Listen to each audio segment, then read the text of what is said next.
안녕하세요. 이번에는 파일을 주제로 한번 어, 이어나갈 건데요. 파일은 뭐 우리가 이제 컴퓨터를 다루시는 분들이라면 뭐 아주 보편적으로 쓰는 거고, 뭐 요즘 세대에서는 또 파일이 중요하지 않는 또 세대니까 뭐 컴퓨터를 다루지 않으면 이제 잘 안 쓰시는 분도 있겠지만, 근데 이제 사실은 뭐 프로그램이나 뭐나 결국에는 하는 일이라고는 어떤 파일을 만드는 거거든요. 이렇게 개발을 하려면 파일을 만들어야 돼요. 예.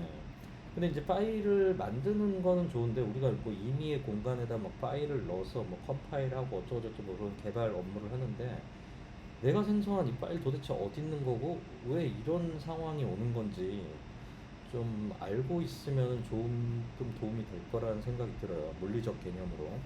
저도 막 명확하게 이제 그 뭐 제 하드웨어를 뭐 만드는 사람도 아니기 때문에 명확하게 뭐 딱 짚어줄 수는 없지만, 대략적인 이제 구동 원리, 그런 것들을 좀 알려주려고 하는 거죠. 일단 첫 번째로는 두 가지를 구분해야 되는데, 컴퓨터에 꼭 들어가는 거 CPU, 메모리, 스토리지라고 했잖아요. 근데 이제 메모리랑 스토리지랑 비교를 해야 되는데, 뭐 하여튼 이런 OS를 돌리거나 뭐 프로그램을 돌릴 때 메모리에 있는 내용을 기반으로 해가지고 이제 읽어드려요. 메모리에 이제 적재적소의 앱이 어느 위치에 있으면 그 앱을 막 읽어서 막 이런 거를 표시하고 그런단 말이죠. 근데 메모리의 문제는 뭐냐면 D램이죠. 걔네는 뭐 요새 8기가, 16기가 뭐 이러는데, 얘네는 껐다 키면 그냥 날아가 버려요. 그러니까 휘발성 메모리라고 해요. 뭐 용어 같은 건 제가 잘 생각이 안 나는데, 휘발성 메모리라서 얘가 보존만 하고 있으면은 그게 없죠. 윈도우나 뭐 이런 거 딱 키면은 디리링 하면서 뭐 로딩 중입니다. 뭐 윈도우를 구동 중입니다. 그런 게 필요 없죠. 메모리가 휘발성이 아니라면. 근데 애석하게도 빠른 속도 대신에 이제 휘발성이라는 단점이 있는 거예요. 근데 이제 우리가 이제 쓰는 뭐 하드, 옛날에 하드, 요새는 뭐 SSD 쓰죠. 하드 디스크, 랜드, 뭐 이런 것들, 그 USB 그 있잖아요. USB 이런 것들은 이제 예, 휘발성이 아니죠. 그 USB 뺐다고 해서 다시 꽂았을 때 날아가지 않잖아요. 그래서 걔네들은 이제 휘발성이 아니라 저장을 하고 있어요, 데이터를. 예. 그래서 낸드 디스크에 있는, 요즘은 거의 다 낸드를 많이 쓰는데, 뭐 SSD나 결국에는 다 그 원리를 떠나질 않아요. 그거를 쓰는데, 과연 만약에 낸드라고 하면은 내가 만든 파일이 도대체 어떻게 보존되길래 이 위치에 가면 이 파일이 항상 있고, 뭐 그런 것들이 어떻게 이루어지는지 이제 간략하게 좀 설명을 드리려고 하는 거죠. 일단 저는 낸드 디스크를 이제 네이티브로 한번 다뤄본 적이 있어요. 네이티브로 다룬 적이 있다는 건 뭐냐면, 그 이제 저는 이제 펌웨어 같은 거를 만들거든요. 예를 들어서 뭐 지난번에 있던 청소기를 만들진 않았지만, 뭐 그런 거를 할 때도 이제 낸드 같은 걸 써요. 뭐 저장을 해야 될 수도 있잖아요. 로그 같은 거를 저장한다거나. 그랬을 때 어, 파일이 어떤 식으로 저장이 되는지 간략하게 설명을 드리려고 해요. 그래요. 보통 랜드는 이런 식으로 돼 있어요. 그냥 보통 만약에 제가 썼던 게 뭐 1기가짜리 그런 랜드인데, 뭐 USB 같은 거죠. 그런 랜드를 이제 박으면은 이제 쭉 이어진, 요렇게 보시면 돼요. 이게 랜드라고 치면 쭉 이렇게 데이터가 있고, 자 만약에 여기다가 0, 1, 0, 0 다섯 개였나? 0, 1. 이거 지난번에 알려드렸죠. 이렇게 하면은 뭐냐면, 요게 0이 6개구나. 이렇게 하면은 이제 이게 A라는 거죠. 알파벳 A. 그리고 0x 40, 41, 뭐 헥사로도 표현하고 요런 데이터를 쭉 넣는 거예요. 근데 맨 처음에 이제 하드 디스크를 이제 사게 되면은 얘가 어떻게 돼 있냐면 이렇게 돼 있어요. 다 모두가 쭉 일로 이제 도배가 돼 있는 거예요. 이 낸드 디스크 원리가 뭐냐면 뭐 이런 식으로 생각하면 편할 것 같아요. 다 요렇게 전기 자석들이 이렇게 붙어 있는 거예요. 지금 이게 일마다 이게 다 이렇게 붙어 있어요. 처음에 사면은. 근데 내가 이제 전기 신호를 줘가지고 얘를 이렇게 0으로 열어주는 거예요. 전기 신호를 줘가지고 어떤 일부를 이렇게 0, 0, 0 이렇게 함으로써 0 5개 하고 뭐 이렇게 하면은 이렇게 해가지고 이제 데이터가 이제 된다는 거예요. 예. 근데 이제 보통 만약에 파일을 이제 저장했다고 하면 지금 A를 저장한 건데 요 A의 위치는 뭐 이런 데 막 있을 수 있잖아요. 이런 식으로 A가 하드디스크 쭉 아주 긴 빼쪽빼쪽한 이런 곳에서 A가 여기 있을 수도 여기 있을 수도 있기 때문에 우리는 어떤 식으로 읽냐면 어느 번지에서 몇 개를 읽어라, 번지에서 몇 바이트를 읽어라는 커맨드를 줘가지고 이 번지부터 여기까지 읽어라 하면은 어떤 파일을 읽는 거예요. 쓸 때도 마찬가지겠죠. 쓸 때 어느 번지에다가 어느 번지에다가 이렇게 A를 나는 쓰겠다. 요렇게 쓰여지는 거예요. 파일이 이런 광활한 랜드 디스크 지금 뭐 몇 테라로 나오잖아요. 어마어마한 용량 중에 제가 원하는 번지에 어떤 바이트죠. 근데 결국에 이제 안에 들어가는 건 이런 비트로 들어가 있겠지만 이런 데이터들이 이제 막 여기저기 쌓이는 거예요. 근데 이제 하드를 만약에 샀으면은 어떻게 될 것 같아요? 제가 만약에 파일을 뭐 이렇게 넣었다면 뭐 이런 식으로 이런 데이터를 순차적으로 여기서부터 쓸 것 같아요. 그렇지 않을 거라는 모두가 알잖아요. 왜냐면 막 디렉토리라는 구조, 폴더 있죠. 폴더 안에 뭐 파일이 있고 뭐 이런 식으로 돼 있는데 이런 식으로 쌓이지 않는다는 게 문제예요. 예. 만약에 막 균일한 데이터가 제가 예전에 이제 작업했던 건 무한정 로그를 처리를 하는 그런 기능을 만든 적이 있어요. 그렇게 됐을 때 낸드 디스크에다가 이제 쓸 때는 어떻게 하냐면 낸드가 얼마나 불편한 존재냐면 우리는 막 편하게 쓰죠. 편하게 쓰는데 낸드에 내가 쓰려면 어떻게 해야 되냐면 그냥 진짜 A, B 이렇게 두 글자를 쓰고 싶어 낸드에. 근데 이 낸드는 쓸 때는 이런 식으로 페이지 사이즈만큼 써야 돼요. 4096 바이트만큼.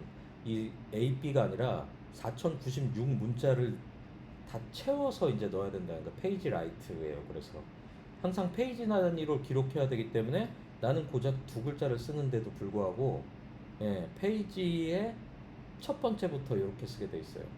요걸 다 쓰고 나서 또 AP를 쓰고 싶어? 그러면은 다음 페이지에 써야 돼요. 예. 그래서 어떻게 해야 되냐면 예전에 이제 로그를 처리하려고 하면 어떻게 하겠어요? 로그가 초당 뭐 30, 64바이트씩 나오는데 64번 곱하기 64번 해가지고 64번 기다렸다가 한 페이지 쓰고 또 64번 기다렸다가 한 페이지 쓰고 이런 식으로 해야 되는 거예요. 제가 이제 그런 작업을 할 때 옛날에 이런 데이터 시트라고 하는데 이런 낸드를 우리는 이제 펌웨어 개발하는 사람들은 이런 걸 보면서 짜요. 뭐 요새는 이제 라이브러리가 잘 돼 있어서 뭐 이런 거 필요 없을 수 있는데 이런 거 이걸 다 알진 못해요. 그래서 중요한 부분들만 알면 돼요. 이게 얘는 지금 페이지 사이즈가 2048인 거예요. 페이지 사이즈가 적으면 적을수록 어때요? 유리하겠죠. 왜냐면은 이 4K짜리 페이지 사이즈를 가진 애는 4K 다 모일 때 동안 어디 버퍼가 있어야 되는 거예요. 껐다 켜도 죽지 않을 버퍼. 그런 공간이 있어야 되는데 쟤는 이제 2K만큼만 모아서 이제 한 번씩 쓰면 되니까 2K마다 요렇게 이렇게 쓰고 그리고 요렇게 해가지고 몇 개야? 64페이지를 원블록이라고 그래요. 그래서 뭐 예전에 뭐 아시는 분은 알겠지만 뭐 조각 모음하고 이러는 게 막 이런 것들을 이제 막 하는 거예요. 낸드가 이렇게 생겨 먹었으니까요. 그래서 제가 이제 이걸 쓰면은 계속 순차적으로 쓰다가 다음 블록이 이제 생길 거 아니에요. 이렇게 쭉쭉쭉쭉 쓰다가 블록을 만나면 또 블록 이레이즈라는 걸 또 해줘요. 블록 이레이즈라는 건 뭐냐? 블록 이레이즈라는 건 전부 다 1로 만들어주는 겁니다. 이렇게 그 블록을 다 1로 만들어주면 내가 다음에 쓸 때는 어딘가를 0만 만들면은 데이터가 되기 때문에 좀 사실은 낸드마다 뭐 특성이 있고 뭐 좀 다를 수 있어요. 뭐 다를 수 있는데 그냥 근본적인 얘기를 하는 거예요, 저는. 아무튼 그런 식으로 해가지고 쓰는데 자, 그거는 제가 로그를 일방적으로 그냥 차곡차곡 계산했죠.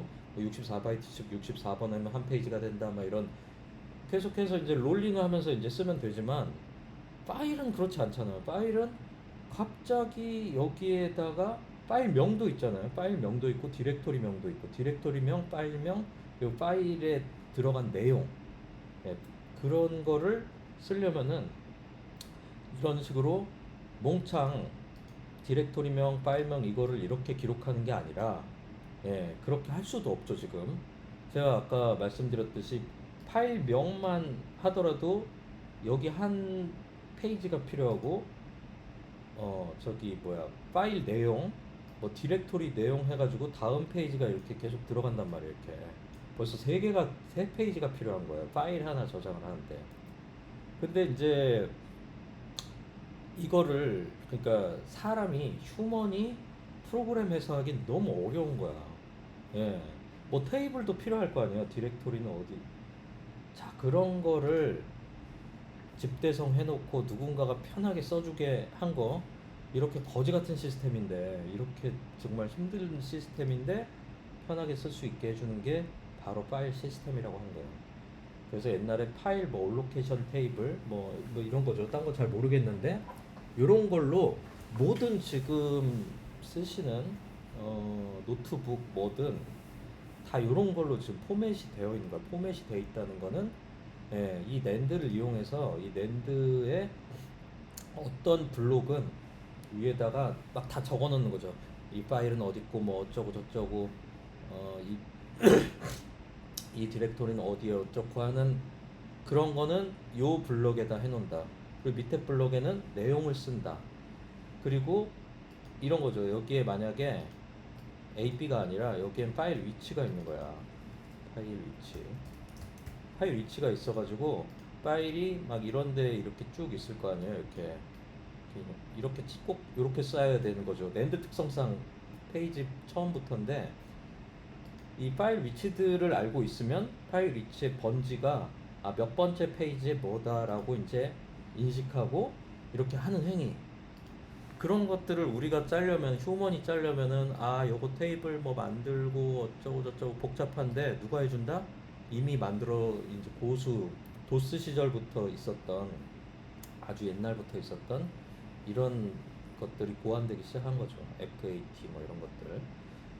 그래서 이제 제 맥을, 저는 지금 맥으로 되어 있는데, 맥 같은 경우는 지금 뭐냐면 APFS라는 파일 포맷이 돼 있는 거죠. 파일 시스템이 이걸로 되어 있고, 이건 또 암호화가 되니까 여기에 이렇게 되어 있는 거를, 암호화 되어 있는 또 테이블이 있는 거죠. 거기 어떤 번지에는 그걸로 암호화 시켜라 뭐 이런 것들. 그런 식으로 되어 있는 거를 우리가 이용한다는 거예요. 그리고 이제 윈도우에서 보면, 윈도우는 지금 C 드라이브가 NTFS로 포맷이 돼 있고, 사용 가능한 건 뭐고 이렇게 되는데, 결국에는 얘도 뭐 암호화가 돼 있고 그런 식으로 돼 있기 때문에 우리가 아주 편안하게 낸드 시스템을 사용할 수 있다, 이렇게 되는 거죠. 예. 그래서 뭐 사실 모르고 지나갈 수도 있지만 가끔 이제 한번 생각해 볼 수 있는 것들이라고 제가 생각을 하기 때문에 한번 좀 말씀을 드린 거고요. 지금 아까 제가 얘기했던 거 내용대로 이제 좀 만들기를 해보면, 예를 들어서 이제 텍스트 파일, 이런 파일이 만들어졌으면 만듦과 동시에, 얘는 지금 0바이트짜리잖아요. 만듦과 동시에 어느 이제 그거는 이제 저기마다 틀리면 하드마다 틀리고 뭐도 틀리지만 포맷마다 틀리지만, 뭐 NTFS라고 만약에 치면은 어딘가에 이제 테이블로, 자, 이 FKK 위치라는 곳에서 C 드라이브에 뭐 있겠죠. C 드라이브 어디에 있는 위치에 abc.txt가 있다라고 이제 어디다 적어 놓은 거죠. 그리고 여기다 이제 내용을 쓰죠. 자, 이렇게 해서 7바이트를 쓰고 나면은, 7바이트를 쓰고 나면은 얘는 뭐가 되냐면 속성, 7바이트가 되죠. 7바이트. 7바이트지만 사실은 이 할당되는 거는 그 뭐지? 저기 그 아까 페이지 사이즈만큼 이제 사실은 처리가 돼요. 이 7바이트밖에 안 되지만 제가 아까 말씀드렸죠. 아쉽게도 요 7바이트는 이 4K라는 공간의 어딘가에 이제 박히는 거예요. 그래서 이제 큰 파일이 좀 더 유리한 이유가 그런 거예요. 작은 파일이 막 여러 개 있잖아요. 막 그 여기에 간혹 그런 경우 있지 않나요? 이렇게 파일 폴더 안에 파일이 막 엄청 많은 걸 이제 카피하려고 하면 오래 걸리는 이유가 지금 요 위치에는 파일 위치와 뭐 이런 그런 정보들이 엄청나게 그 공간을 할애하는 거죠. 파일 크기만큼 보다도 클 수도 있을 만큼 막 그러니까 오래 걸린 거야. 이거 뒤져, 이거 뒤져, 이거 뒤져, 이거 뒤져 막 이렇게 하는 거죠. 파일이 여러 개 있는 걸 막 복사를 하거나 할 때. 그래서 예, 대부분 이제 이런 원리라는 거지 뭐 완벽하게 제가 말한 거랑 이제 똑같지는 않을 거예요. 예, 근데 이제 저는 아까 같이 이제 그런 시스템에 아주 이제 펌웨어 레벨, 생펌 레벨에서 그 이제 낸드 디스크를 이제 한번 돌려봤고 그냥 생펌 자체에서 그러니까 해본 적도 있고 파일 시스템을 한번 안에다 얹어서 한번 운용한 본 적도 있어서 아 이게 낸드에 파일 시스템을 올리면 아주 원초적으로는 아 이런 내용이 여기 있었구나 한번 본 거죠. 그거를 막 쭉 데이터 매트릭스처럼 막 010 막 이렇게 되어 있는 거를 한번 보면서 아 이런 식으로 우리의 파일들이 저장이 되고 잘 보존이 되구나. 껐다 켜도 항상 남아있는 그런 걸로. 그래서 오늘은 뭐 몰라도 되는 뭐 지식인 것 같긴 한데 파일은 이런 식으로 저장해서 원론적인 얘기는 뭐 오늘을 뭐 요 정도면 될 것 같아요. 예, 오늘까지 해서 좀 원론적인 CPU가 어떻게 동작하고 메모리는 뭐 그냥 저장 기업 장치이기 때문에 뭐 큰 의미가 없을 것 같고 스토리지에 있는 파일들은 뭐 이런 식으로 된다를 좀 한번 알아봤어요. 네, 이상입니다.